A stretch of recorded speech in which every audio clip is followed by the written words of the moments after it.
Yo, what is up, guys? Today, I'm basically gonna show you guys like the number one, and just straight to the point, I'm gonna show you guys the number one thing that really changed my trading. Like, this is something that you guys all have to implement into your trading, especially if you trade like ICT and stuff like that. Like, I don't know about those retail strategies and stuff because, most of those retail strategies use trend lines and breakouts and all of those RSI indicators and stuff like that. But this number one thing that really changed my trading is something that I've seen like since I've started using it, that your quality of your trades are so much higher. Like, you go from taking B trades every day to just A plus trades every 2 to 3 days, and just your win rate is so much higher.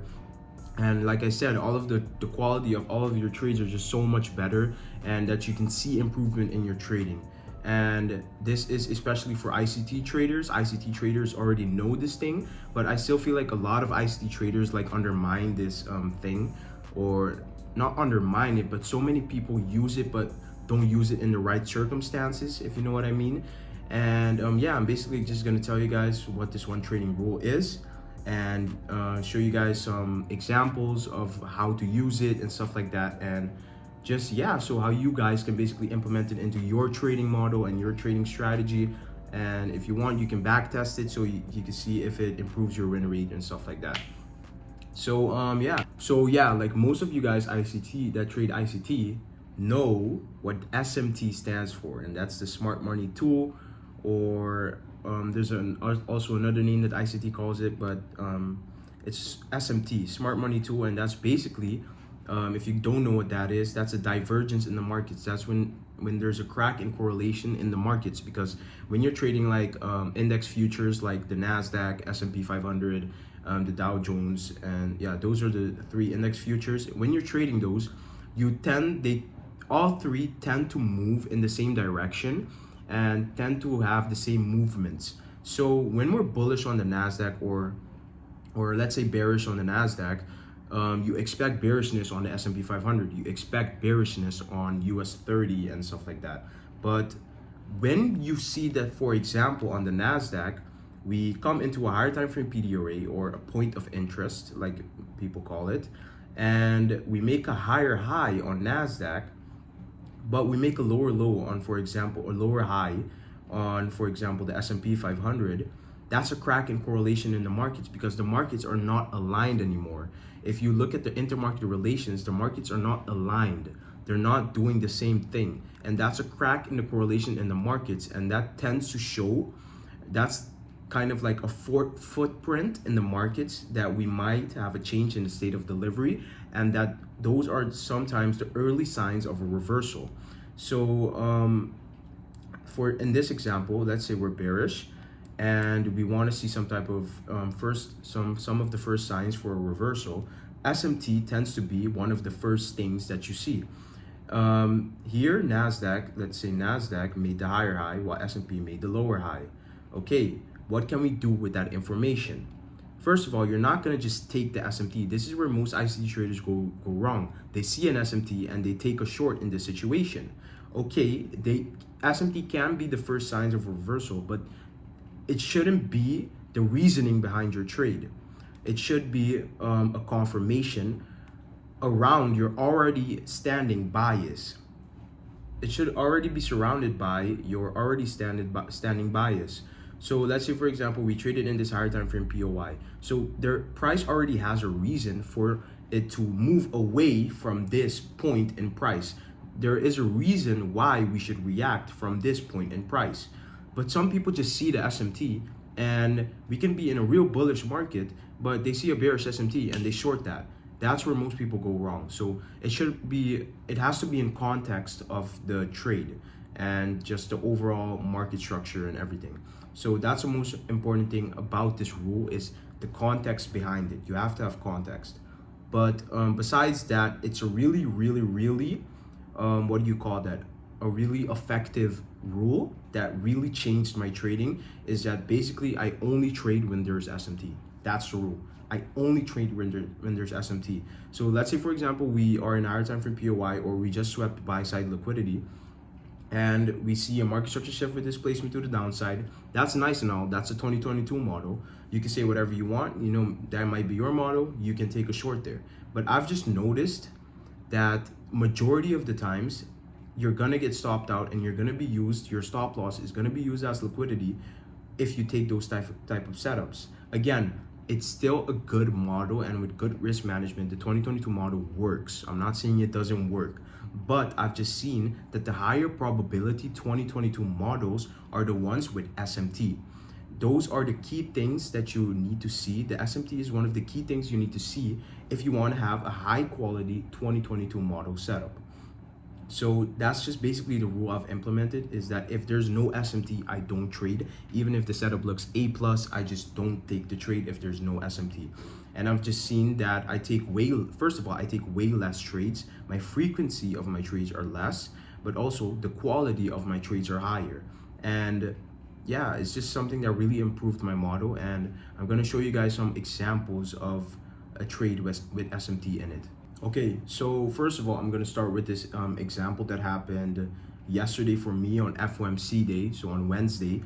So literally yesterday, this exact thing happened. This is something that occurs every single day, and it's not only something that happens on the index futures, it happens on every single pair. So for example, if you're looking at the Euro USD, so the Euro dollar, you can look at Euro dollar and the DXY because they're inversely correlated.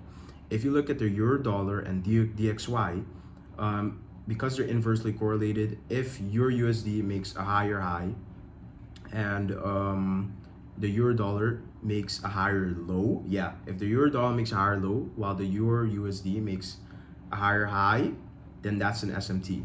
I can't really, if I can show you guys a better example, but that's basically how it works on Forex, because it works on everything. With crypto, for example, if there's a Bitcoin and Ethereum are supposed to move almost the same. So if Bitcoin makes a lower low, but Ethereum makes a higher low, that's SMT, bullish SMT. So those are like the ways you can look for SMT in the markets and all the different markets. And that's how you can basically just look at the intermarket relations and how those can help you have a better understanding of the market and what it's going to do next. Looking at the NASDAQ, for example, yesterday on FOMC day, this is crucial behind the SMT. We already had a reason for us to go higher. We just had bullish order flow. We were respecting all the bullish PD arrays, and there was just no reason for us to be bearish. Again, we all know on the index futures we're in a bull market. So again, no reason to be bearish. Bullish order flow. We're delivering from a bullish POI, this H1 fair value gap that I've marked out here, and we had all of these lows below. And this is where the SMT comes in, because most of the times you want to see these lows get taken out before we push up.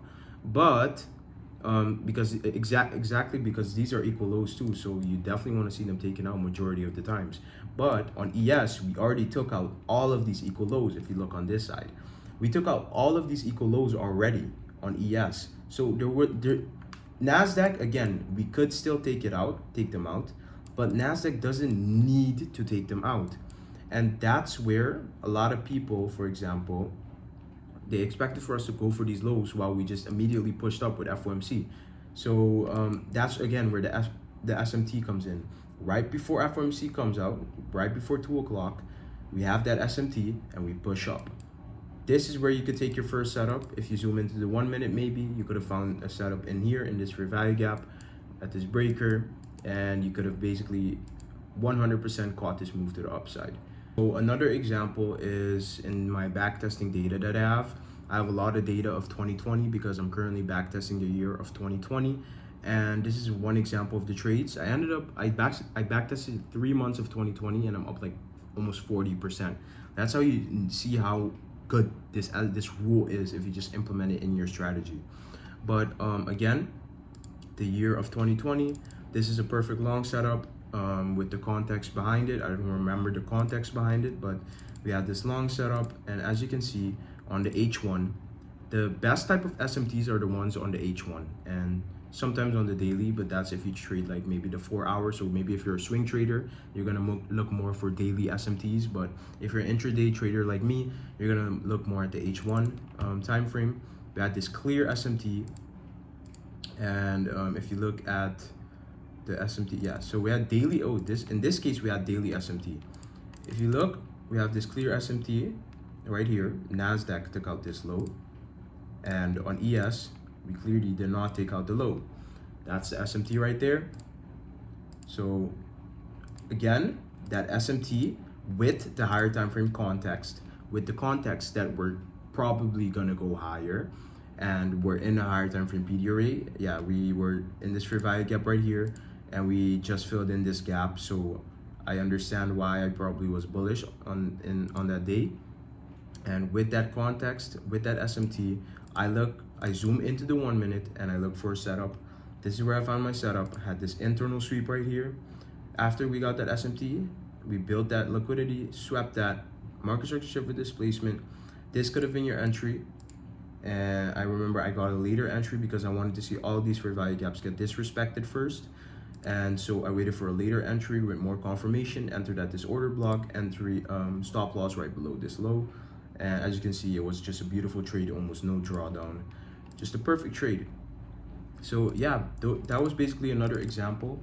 Those are the two examples I'm gonna give you guys. And if you wanna just see how good this rule is, I suggest you just backtest it, implement it into your strategy, backtest it, and just see if it improves your model. If it doesn't, you don't have to implement it. It's just something that helped me refine my edge, helped me have a higher win rate. So yeah, besides that, I hope you guys enjoyed this video, and take care.